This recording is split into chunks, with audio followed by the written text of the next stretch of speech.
Nga data 18 deri më datë 21 qershor në Tetov do të mbahet edicioni i 14 i festivalit të filmit Watch Out.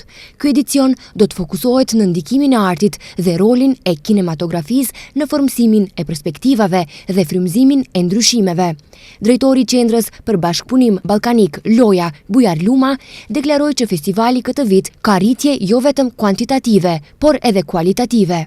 Jemi këtu në këtë press konferencë që të ju njoftojmë për hapjen e edicionit 14 të festivalit të filmit Watch Out, i cili fillon nesër nga ora 8, po ke njëjti vend.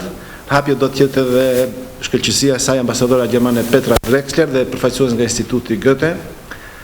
Shpresojmë që koha të jetë alati ynë edhe nesër siç ka qenë viteve të fundit.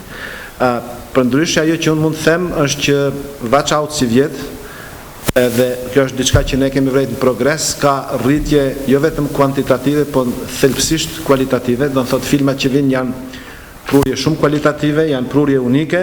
Egzona Musliu, e cila është pjesë e organizimit të këtij festivali, theksoi se edhe këtë vit do të ketë 3 kategori filmash. Edhe këtë vit, domethënë, kemi 3 kategori të filmave, kemi filmin dokumentar, kemi filmin e metrazhit shkurtër dhe kemi filmin e eksperimental dhe të animuar. Fituesit në secilën kategori, domethënë filmin e shkurtër, fitues kemi The Man Who Could Not Remain Silent, domethënë njeriu i cili nuk mund të heshte, është film nga Kroacia. Filmin fitues në eksperimental dhe në animacion kemi filmin Jus d'Orange ose Lëngu i portokallit nga Franca, domethënë është një bashkëpunim i Francës dhe Polonisë. Si dhe në kategorinë e tretë, filmin dokumentar, kemi fitues filmin Captive Women nga Spanja, domethënë Captive gratë e mbajtura rrok në fakt? Penk, okej.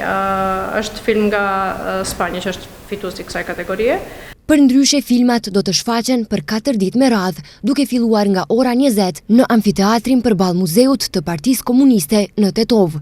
Të gjithë filmat do të shfaqen në versionin origjinal me përkthim në gjuhën angleze.